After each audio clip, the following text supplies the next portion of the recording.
Why do we treat burnout like it's a badge of honor? What is the workplace culture that created that phenomenon, and how are people rebelling against it? Today, we are with Dr. Carrie Lane, who is chair and professor of American Studies and specializes on the workplace. Thanks for being here with us. Oh, it's my pleasure. So, what are the most significant changes in workplace culture that we've seen in recent decades? I think in recent decades, the most dramatic changes have been ones around how precarious work has become. That there have always been people whose work was insecure, uncertain, cobbled together, desperate to make ends meet. But that swath of people, I think, has been expanding. So that populations in the United States, people who have advanced degrees, people who thought they had done everything they needed to do in order to secure themselves a lifelong employment at one at one firm or multiple firms, that certainty has disappeared. And so I think almost everyone is living with an increased level of uncertainty about what the future of this job holds for them, what their career will hold for them, how possible it is that they will be able to continue supporting themselves or their family through the paid employment that they're engaging in. So I think if I could say the number one shift, it's been that work today is just shot through with a level of insecurity that it wasn't always. And one of the major reasons behind that is because we've seen the social contract of employment unravel. And the social contract of employment is the idea that I, as a worker, provide hard work, loyalty, I do my job, I do it well, and in return, I get a secure paycheck, I get benefits, and I have the opportunity to move up the occupational ladder. And that has really unraveled. So that sort of deal was never open to all Americans, but even those it used to be open to, it's not there anymore. The benefits are disappearing, the certainty is disappearing. There's no guarantee anymore that your work performance and your commitment to a job are going to translate into any sort of long-term security. So I would assume, based on that description, that it's companies, that it's employers, that it's like the social safety net that is leading to that. After reading your book, More Than Pretty Boxes, I did see an element of individuals choosing professions that were more flexible and might provide less security. So can we talk about that? Can we talk about the elements that may have led to or leading to the erosion of the social contract that you mentioned? Yeah. So, I mean, flexibility is a double-edged sword, right? So the context in which the social contract started to unravel was also the rise of neoliberalism. And part of the idea behind neoliberalism is that individuals, under the guise of sort of having more flexibility and control, individuals are more responsible for themselves and their futures and how they and their families fare, right? Yeah. And so because of that, a lot of things that used to be seen as the responsibility of an employer, like job training, like benefits, pensions, those things are disappearing, and they're disappearing under the guise of, hey, look, you get to manage your own career. You get to manage your own retirement accounts. You get to decide what the rest of your career looks like. We, the employer, no longer have any responsibility for that. So one could interpret that as freedom, and one can interpret that as an overwhelming burden, right? So in the case of, in my recent book, More Than Pretty Boxes, I'm looking at people who opted out of standard employment to start their own businesses. And one of the reasons they often do so is because they do want more flexibility in their lives. But we have to remember that when you make a choice, you're choosing from the options available to you. And the jobs that are available to them are not matching the needs of today's workers, especially people who are managing work on top of household and family responsibilities, which is most of us in one form or another, right? So you could say that they are opting for flexibility, but if the jobs that they had access to were better, then they wouldn't need to leave standard employment in order to get that flexibility, in order to get a sense that they have control over their careers and a sense that they have some sort of autonomy in how and when they do the work that they're doing. What about the argument that it would be the employer who actually does provide the security, that ends up being successful, because that's where all the good talent wants to go. Do we see any shining examples of that, like major companies that have decided to prioritize the social contract and are thriving because of it? Possibly not. I am sure that there are companies out there that are doing this. I won't name check any because I haven't done my research, Yeah. but I will say that I think the problem is that what you're saying is absolutely true. Employers who invest in their employees, they benefit from it. Their Yeah. companies benefit in the long term, and various research studies have borne that out. The problem is that we have undergone this shift, again, as part of the context of neoliberalism, we've undergone this shift where most corporations believe that the social contract now exists with their shareholders and not with their employees. Oh. So employees are sort of interchangeable cogs. We pay you, that's the deal, right? You work, we pay you, and that's as far as this goes. So what the companies are more concerned about is their potential relationship with shareholders. Do shareholders perceive the company as thriving? And one of the ways to do that is to reframe employees not as just this incredible resource a company can have, but as disposable ways to make your budget or your forecast look better in the short term, right? And I would argue, and many argue, that that's really, it's wrongheaded, and it's really in the long term very dangerous for a firm's future. But because all we're looking at now is stock market valuations, corporations are making strategic decisions based on that and not actually on like the longevity of their company or how productive employees are. I wonder, what are some of the reactions that employees have had to this? So we talked about one, right? The decision to opt out, create their own company. What other decisions do we see employees make? I mean, there are a few different ones. One is, so my first book is called A Company of One, and it's about unemployment in the high-tech industry. And in that book, what I write about is how you have these people who are being laid off, and they were being laid off. This is in the context of post 9/11, dot-com crash, telecom crash, and a jobless recovery, right? A jobless economic recovery. And the people I was talking to, they blame themselves. They were laid off from companies that were laying off tens of thousands of workers in a week. And they say, well, it's not personal, right? A company's got to do what a company's got to do. I should have been more strategic. I should have switched careers earlier. I should have retrained in a more in-demand field. So rather than sort of saying, oh, there is a crisis, there's an economic crisis that's impacting my job. Instead, we are such a nation of individualists. We want to believe that like whether we sink or swim is up to us. And of course, like hard work is important, but at the same time, there are things that we're not in control of. And so one of the things I found in my research on unemployment in the high-tech industry was that in order to feel like they have some control over their careers, employees were taking responsibility for their layoffs in ways that just don't rationally make sense, right? There's always different stories we can tell to explain any situation, and they were placing the blame on themselves rather than on companies. But to answer your question of the different ways to respond, there's okay, forget it. If companies can't give me what I need, I'll go off on my own. And then there's this second opportunity of I'm just going to blame myself for it and think if I had done something different, I'd be able to get what I need. And then there's the third option, which is to fight back. And when I wrote my book about unemployment in 2011, I think the idea that workers would start banding together in more collective action felt kind of like a pipe dream, right? I mean, we have a strong legacy of unions in the United States, but it's really grounded in blue collar work. White collar workers, service workers, there wasn't a strong, not a strong history of unionization and not a ton of interest.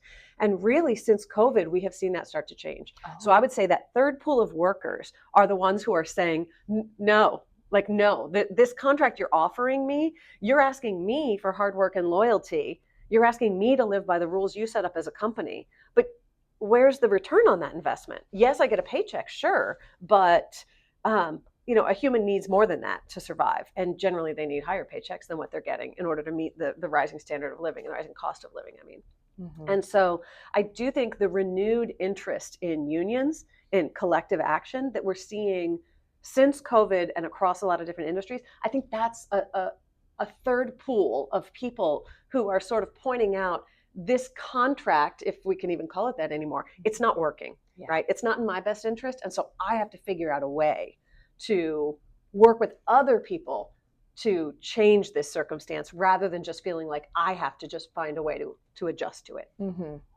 And it's primarily through unionization that we're seeing that collective action? No, I don't think so. I think unionization is a more formal way. Yeah. I think, during COVID, there was a lot of discussion about quiet quitting. Yes. And quiet quitting could be seen as an individual response. Mm-hmm. So first of all, there's the individual response could be to just quit, to opt out. Right. So I'm going to start my own business. I'm going to do something else. I'm going to, whatever it is. I'm going to go to your competitor who's going to offer me a slightly better deal, and I'll keep jumping as many times as I need to. So those are some options. And then there's people who are keeping the job but simply refusing to go above and beyond anymore. And I think, again, that's an individual response, but it's happening on such a widespread scale. And so there's language for this. In China, this is happening as well. Younger generations are just not investing as much in their careers. They're not willing to sort of pay their dues, and they call it lying flat, where they're kind of like, I'm just gonna, I'm not gonna get up and rise to this occasion. Right. And in America, what we have is, every generation thinks the next one is lazy, entitled, and not doing what they should be doing. Yeah. But, we have a lot of that discourse right now that younger workers don't want to pay their dues. Yeah. Older managers are struggling because they say, they don't want to pay their dues. They don't want to start at the bottom level. They don't want to live up to the professional norms of the workplace. They don't want to stay late and get the job done. And I would say that's a very rational response to the current work conditions. So rather than blaming younger generations, I would say, okay, well, the deal we made that I'm going to do all this work, I'm going to pay my dues, and it's going to pay off in the end, that deal unraveled. So why would a young person today entering the workforce, why would they want to pay their dues? They're not getting benefits. They're not getting job security. They're getting underpaid. They're often being overworked, right? And so when younger people are saying, you know what, actually, no, thank you. Yeah. I'm going to do my job and that's it. I'm not going to go above and beyond. That to me it's not lazy or entitled. It's really rational. And I think it makes a lot of sense in this environment. I think we have a generation of young people today who are looking at the deal they are being offered by employers and are accurately recognizing that is a bad deal. That deal does not work in my favor. And so I'm not going to buy into a system that isn't going to work for me. And for most of them, they can look at their parents' example and say, didn't work for my parents either. And they played your game. They followed the rules. They worked that hard. Yeah. And so when you see young people today who are saying, I'm going to do something else, or maybe I'm going to privilege other parts of my life, I'm going to draw clearer boundaries between what I allow work to take from me or expect of me, I think those are positive things. I think there's growing pains as we transition from different ways of thinking about work. But I actually think that there's a lot of promise in young people rejecting what they're being offered and demanding more. What role could government play here, right? Because I think we've been talking about the influence of culture, philosophy, neoliberalism. We've been talking about the influence of what the decisions employers make. In American history, there's also been the role that government regulation plays. Yeah. Is there a place here for regulation? I would argue there absolutely is. I mean, we have seen over the last half century that the social safety net that existed for workers was already thin, and it has become even thinner, right? With these gaping holes that people are just falling through. And so I think the government has withdrawn a lot of the supports that used to exist and failed to create others that might help workers today. And so, for instance, specifically, I'm thinking about the idea that you work for one employer, cradle to grave employment. It's just almost never happens anymore. And yet we have a system of benefits that is tied to that model. You get your benefits through your work. And it actually is very complicated and confusing for people to transfer, your retirement accounts and your healthcare and all these things. So whenever you change a job, you have to manage that all yourself. And most people don't have the knowledge or skills to necessarily do that. And so I think one role the government could play would be to create sort of a sustainable floor beneath which people can't fall, right? Why is the government not helping to manage pension or retirement accounts in a way that protects people? And I know people want to be able to make their own choices, so there's a give and take here. But things like a universal basic income, where we say that, okay, rather than having to apply for it, what if every American had a certain income level beneath which they couldn't fall, right? Nothing extravagant, but just to say that rather than this very complicated system of benefits unemployment benefits, of food, food resources, all of this. Why don't we just say there's a bottom floor? In addition, specifically, I think we live in a country that privileges corporate interests over the interests of employees, and that's in terms of taxes, that's in terms of laws, right? Corporations are people under American law, and yet while they get the rights of personhood, they don't have the responsibilities of personhood. And so I think we have a system right now that is set up very much in favor of corporate interests, and the power of lobbyists in Washington, D.C. is part and parcel of that. And so I think a government that was more beholden to the people and less beholden to corporate interests would have an interest in making sure that jobs are higher quality, that there are enough jobs to go around, making sure that people aren't being exploited by their employers in the interests of shareholders. Yeah. Can we also now enter into the conversation how technological changes are playing into this? What role have technological changes had in the emerging culture of work? I mean, talk about a double-edged sword, right? On the one hand, email, Zoom, Slack, Teams, all of these things have meant that from wherever you are, you can actually, log in, you can get work done, you can do things on the fly, we can be more responsive. It allows for more flexibility in terms of where we're doing our work. It allows for telecommuting to exist, right? And that's something that a lot of people are interested in for lots of reasons.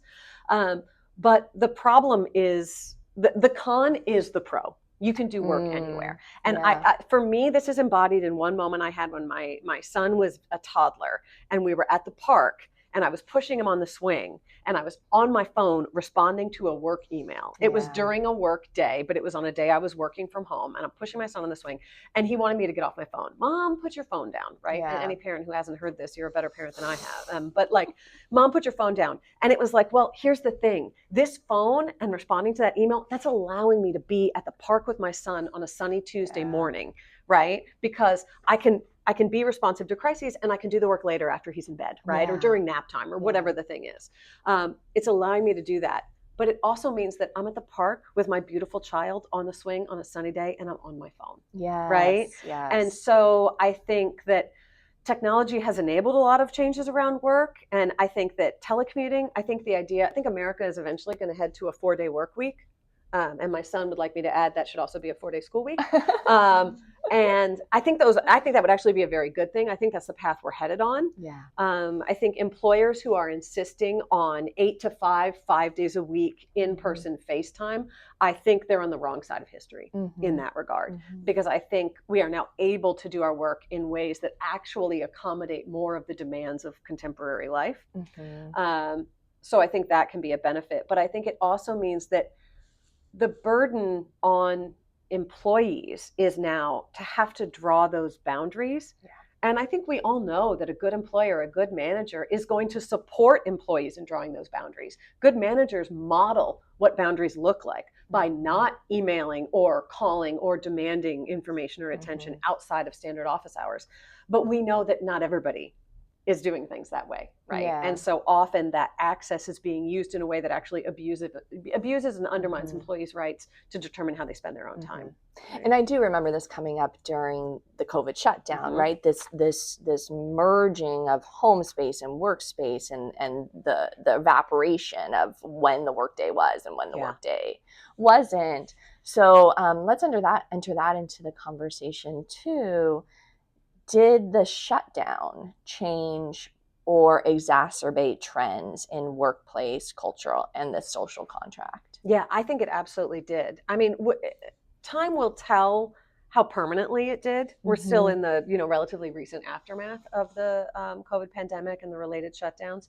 But I think on the one hand, again, it's pros and cons, right? On the one hand, I think it was really positive because I think too long the model we have of what professionalism looks like was grounded in the model of sort of like this organization man, right? This like middle class, white, straight guy with a spouse at home who had full-time responsibility for managing the household and the kids. And the workday was these hours and somebody else was running the errands and somebody else was picking up the kids from school and all of that. And that's not how most employees, male or female or of any gender, work these days, right? It's much more nuanced and complicated. I forgot what I'm answering. Oh, just did the shutdown exacerbate any of these trends? Yes. Okay. I mean, I think the shutdown really revealed a lot that we had maybe taken for granted before about how work works and what work looks like and what the relationship between work and home is. So the model of professionalism that most of us who are, working adults today came up with was one in which there was this strict boundary between work and home. It was unprofessional to acknowledge your home life, right? You might, the executive might have like a smiling picture of his family on his desk during the day, but he's not like jumping out of a meeting to go pick up the kid from school or, having to reschedule because, because you had a parent who needed care that day, right? That kind of thing. And that model didn't work for everybody, obviously. It was built on certain assumptions that really don't, if they ever stood, they certainly don't stand now. And so I think COVID made us just acknowledge something that had been true for a long time, which is that we are humans and workers. And so I remember, my child was a kindergartner when we were during COVID. So I'm helping run school at home while teaching classes online. And he would walk into the room while I'm on a Zoom with students. He would walk into the room, even though the like, mommy's on a Zoom sign is on the door. He would walk into the room and be like, I need a snack. And my class would just crack up, right? Like it was funny to them, but it also, I think to them, it was a reminder that I am more things than their professor. Yeah. And I think an older way of looking at that would be that, oh my gosh, Professor Lane has inadvertently been unprofessional by showing that like she has a child at home. And I think I would flip that script and say professionalism is acknowledging we are all many things.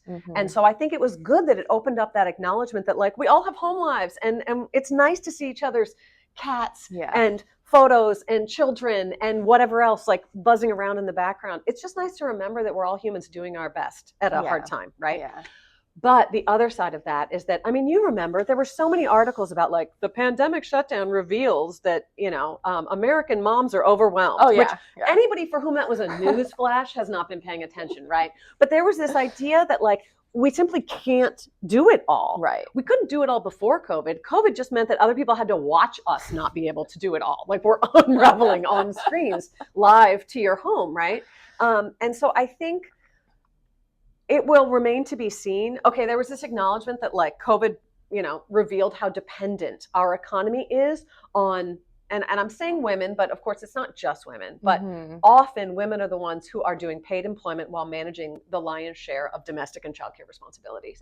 And they were overwhelmed before COVID. And then COVID added another layer to that. Guess what? The pandemic is done and they're still overwhelmed. Right. Yeah. And so I think one thing the pandemic maybe did was to open up the possibility to have more conversations about overwork and overwhelm.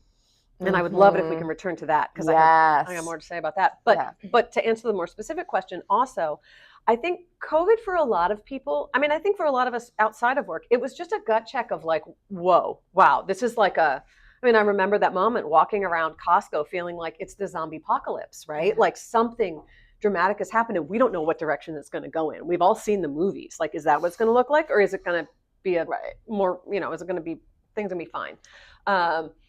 And I think that made a lot of us reassess the place of work in our lives. What is most important to us when we see, millions of Americans dying from COVID, when we see people around us getting sick, people around us in fear, people around us living with even higher levels of anxiety. So I think it made us think like, how important should work be in our lives? And does it maybe occupy an outsized space? For other people who were forced to work during the shutdown because they were considered essential workers, I think some people felt very respected and taken care of by their employers and by their clients or whoever was on the receiving end of their services or the commodities they were producing. But I think a lot of people felt like, oh, it's now become 100% clear to me that my employer is perfectly willing to risk my life, to risk my family's life, risk my family's safety. And so some people just decided, no, I'm not doing this anymore. And then you have sort of a third group who maybe were thinking about doing something different, thinking about trying something new and thought, you know what, now's the time. Yeah. This is a fresh reset. Let's go for it. Let's start that business I always meant to start. Let's quit this job and retrain in this new field I've always thought I'd like to do. So I think it brought a lot of those changes. Let's return to this concept of overwork and overwhelm. Yeah. let's talk more about that. And some of the threads that I've heard, it is very possible that people always felt worked and overwhelmed, but they were willing to make that sacrifice because they felt that there was a long-term gain.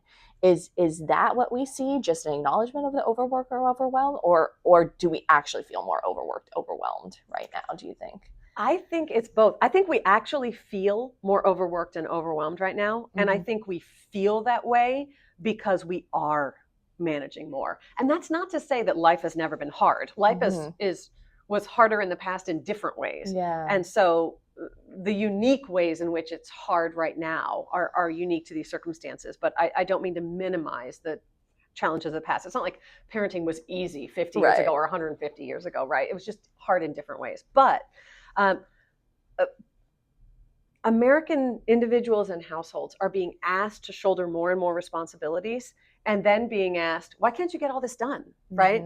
There's a book, The Dreams of the Overworked, that talks about how we're sort of managing, we're trying to be the ideal worker, the ideal parent, and the ideal body, right? Because we're supposed to be like fit and healthy and mindful. We're supposed to be doing all the self-care, right? Yep. They're those three. And I would add to that, we're supposed to have the perfect homes and environments, right? And that's what, my work with professional organizers, people who help people manage their homes and belongings, sort of revealed to me.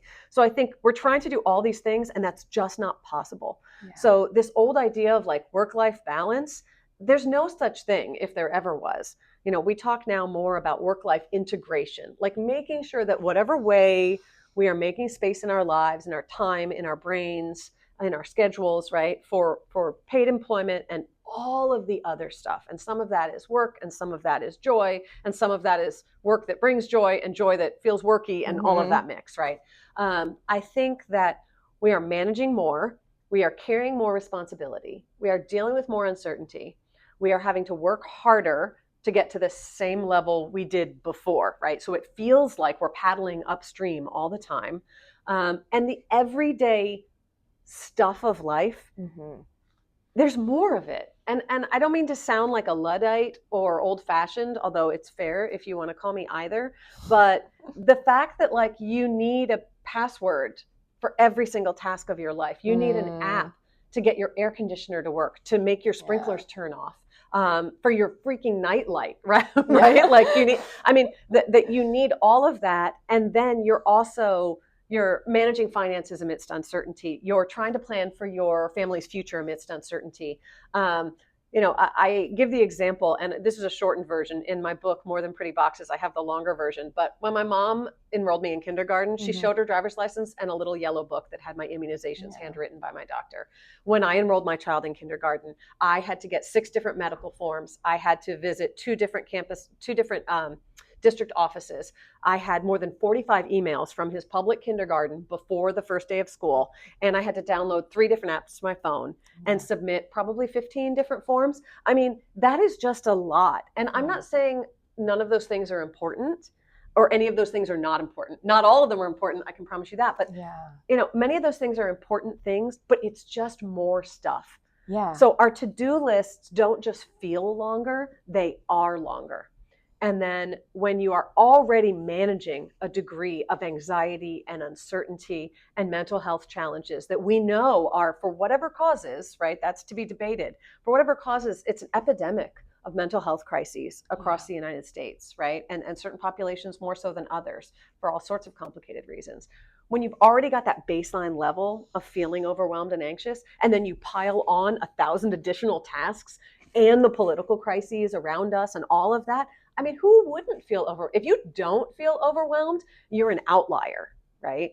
And so I think work is not the sole cause of those feelings of overwhelm, but it's a big piece of it, because I think we have models of work that simply aren't sustainable for the lives that humans are living today. And that's not because people don't want to work hard. I truly believe most people take great joy in doing a meaningful job and doing it well.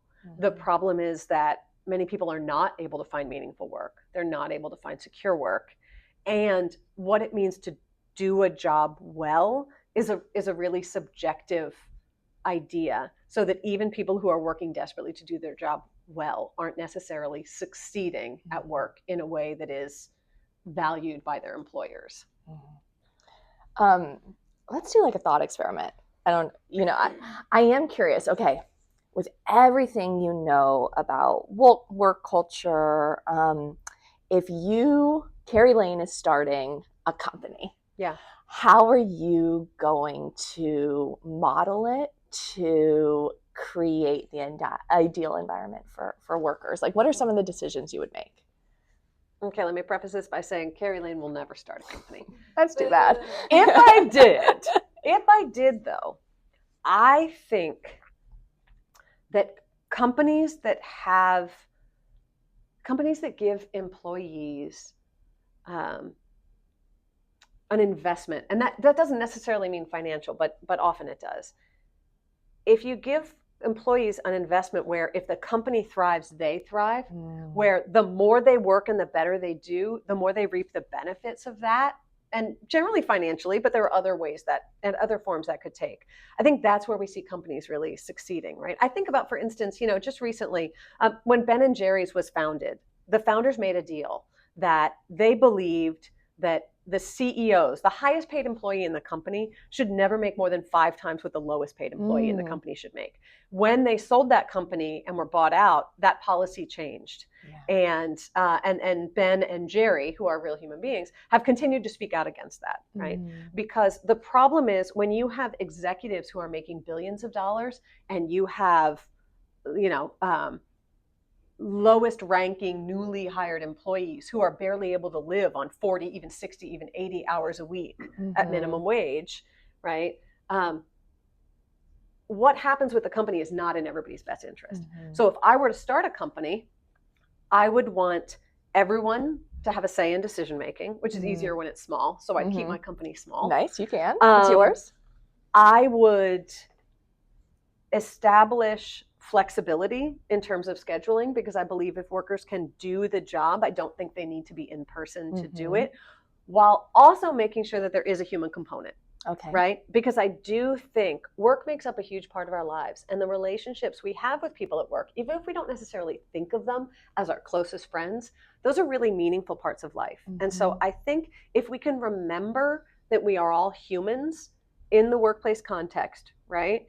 And try to make up a system that has some structure to ensure equity, but also allows enough flexibility to accommodate the human, right? And it goes back to me, that idea that equitable and identical are not the same thing. Equitable and equal are not the same thing, right? You could have 3 children and treat them all differently, but it's fair because they're different human beings who need different things. Can you tell my daughter that? Yeah.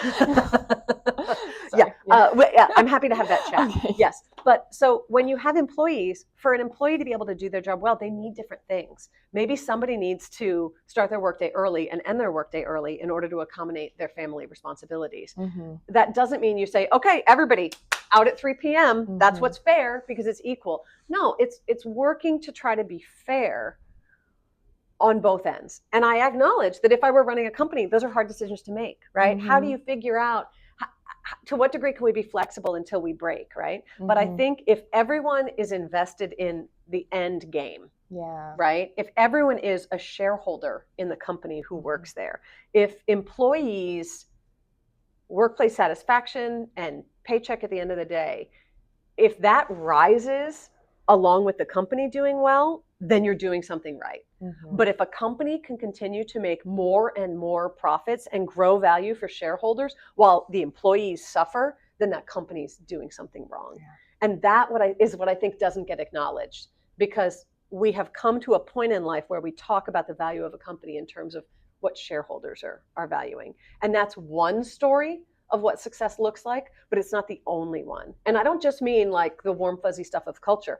Economically speaking, we know that the long-term benefit for companies is to reduce turnover, is to have satisfied employees who are well-trained on their positions and have some experience, right? It is to have some people who have been there longer who can carry forward the knowledge that has been gained over years, right?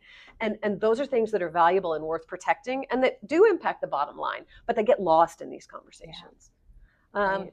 Also, at my workplace, my invented company that I'm going to create, there would be free snacks. Oh, definitely. 100% free snacks. Yeah. Wonderful. I know that every worker is an individual, but are there things that we know that the majority of people really need from their jobs? Yeah, I mean, again, everybody is different and how they interpret this is different. But I think the three sort of things that come shining through in the research I've done around work and in the works others have done is that people are looking for work. And this could be paid work or unpaid work, right? But people are looking for work that is meaningful. Mm-hmm. They're looking for work that is flexible. And they're looking for some sort of autonomy and self determination. And so, sort of more specifically, when I say flexible, I mean that in terms of like hours and location, right? People who are looking for telecommuting opportunities, people who are looking for work hours that work around the other demands and desires of their life, right? They want some sort of control over what their day looks like, temporally speaking, right? Mm-hmm. And when I talk about meaning, people want to feel that their work is meaningful. And all sorts of jobs, right? There's some jobs we could say like, oh, you're a firefighter. That is meaningful work. You are saving people's lives and putting out fires. And yes, 100% it is. Mm-hmm. But there are also jobs that maybe on the outside you don't see the meaning. But I'm thinking of a study that was done that looked at janitorial workers in hospitals and the way they think of their work, right? And what they talked about was how their job keeps patients safe. Mm-hmm. Because the cleaning that they do keeps patients healthy and speeds their recovery and prevents other workers in the hospital from getting sick.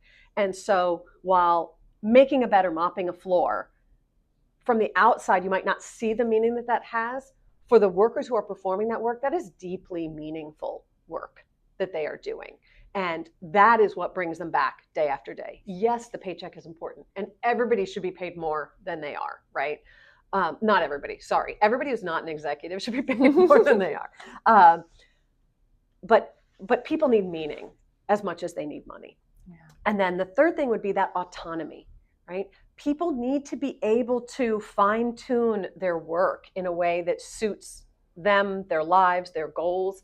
And I think we all know workers themselves often know their jobs far better than their supervisors know their jobs. Mm-hmm. So I'm thinking about, there's a name for this. I'm blanking on what it is right now, but there was a kind of labor shutdown that I remember reading about, and it was in the context of English factories, but I'm sure it occurs elsewhere, mm-hmm. where when the management refused to negotiate with the union, the workers would say, fine, then we are going to work according to the rules of the business. We are only going to do what you tell us to do.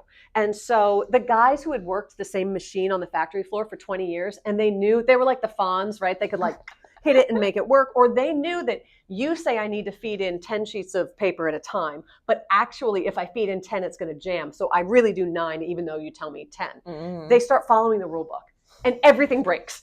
Everything grinds to a halt because that's not how work actually gets done, right? Yeah. The way it's written on paper is not how it actually works.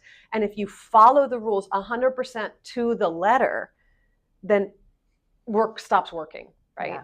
And so I think when you allow people, when you respect workers to enough of a degree that you trust that they do know something about their jobs, and you trust that if they say they can do the work in X way or Y way, trust them, let them do it that way, and then let the results speak for themselves, right?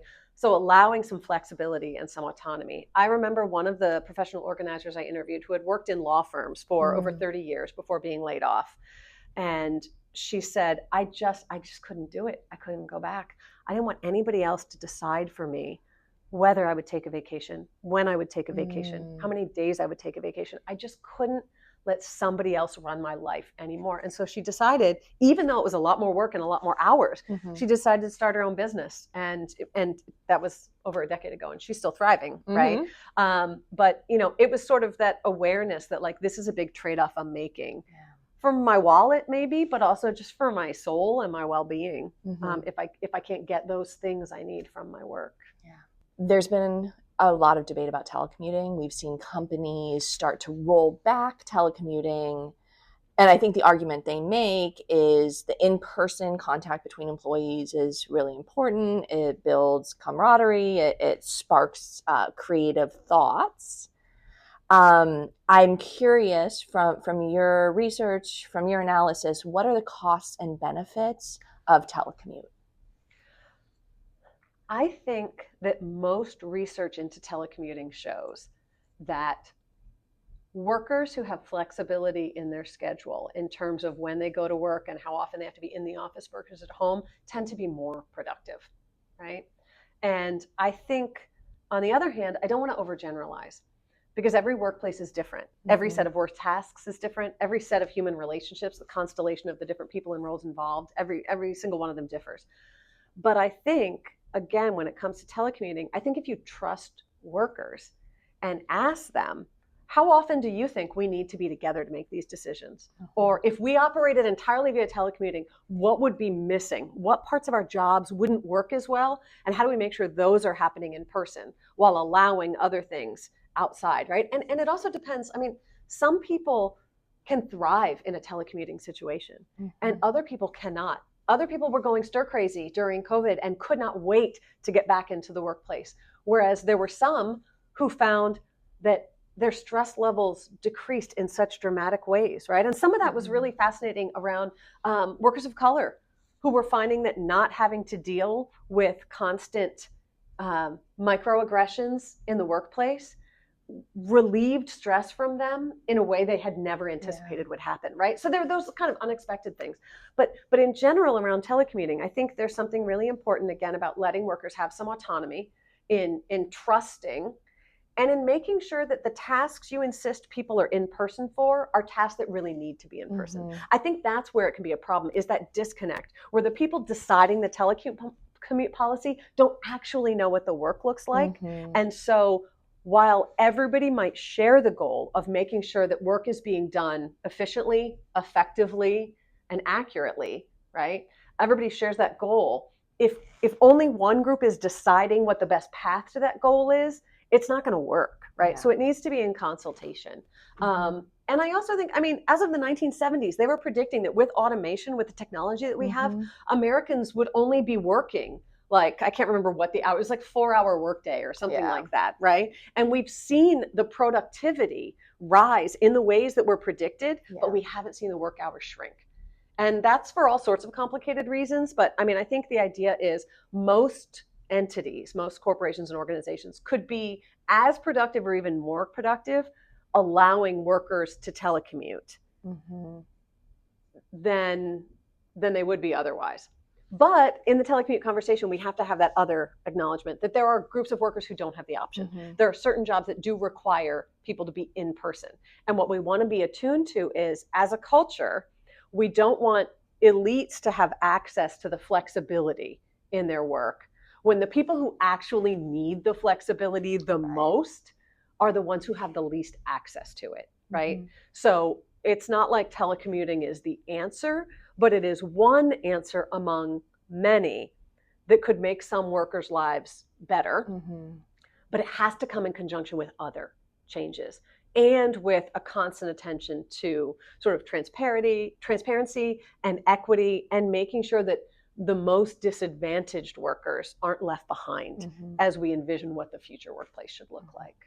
Thank you. How did you become an American Studies professor? So I started out, I went to college planning to major in international business. Why, I don't know. I think I thought I'd wear fancy business suits and travel around the world. I think that was, I didn't recognize that I had no skill or interest in business. I took one anthropology class, intro to anthro, and done. I fell in love. I switched my major immediately, but I always knew that the kind of anthropology that really spoke to me was the anthropology of the US, right? So most anthropologists study a culture very dissimilar from their own. For me, I always wanted to study like the water in which we're swimming that we don't, there's that Gary Larson cartoon and there's fish in a fish tank and somebody says something about the water and a fish goes, what's water, right? Like we don't recognize our culture because it so much shapes our lives. So I wanted to dig into the like culture that isn't often acknowledged as being culture, right? Something that we have that's not just like other far-flung people have.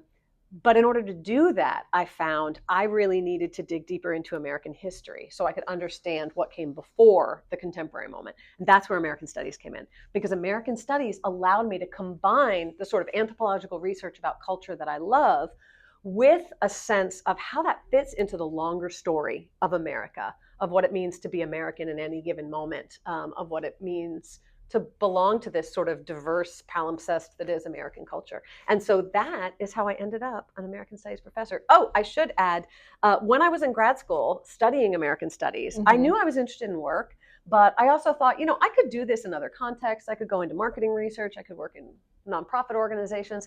And then I taught my first class. It was like a big lecture that a professor did, and then I got to lead a small section conversation. And I wasn't sure if I wanted to be a teacher.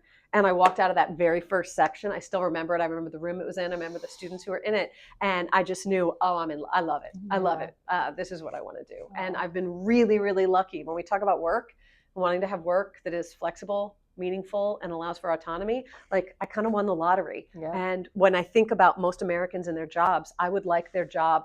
My job is not perfect. It has its challenges. The landscape is always changing. It's not an easy moment for universities, but I feel very lucky to have it. And if I could snap my fingers and let every American have or every person, not just Americans, have the experience of work that I have had, I would do it. Right. And I don't mean that their work would have to look like mine, but if they could feel about their work like I feel about my work, I think that would be amazing. So when you're not chairing, what are you teaching? Oh, when I'm not chairing, I teach classes. One of my favorite classes to teach is on ethnographic research, because that's the kind of research I do, where you ask people questions and you spend time with them and try to understand their perspective on the world and how they operate in the corner of the world that they're in. I love teaching classes on ethnographic research. I love teaching classes on theories and methods of American studies. It's the least sexy course title, but it contains these just really exciting ideas. Like, what are the great ideas of people in our field? How do we put them into action on the ground? And then I also teach more specialized classes I teach a class, Americans at Work, that looks at different occupations across American history and culture and thinks about work in the contemporary moment and in historical context. Teach classes on American communities, on disability and American culture. And I teach general education classes of all kinds that introduce students to thinking culturally about the United States. And, one of the things I love about American Studies is we're a found major. Students don't often go to college to major in American Studies. They find us and they fall in love, just like I did when I was an undergrad. And so I love that opportunity to bring to students an awareness that, whoa, wait, I can study zombies, I can study work, I can study disability, I can study anything I want within the American context in this crazy field. And so that's what I love doing and teaching in American Studies. Well, thank you, Dr. Lane, for being with us and helping us understand work culture. It's my pleasure. Thank you.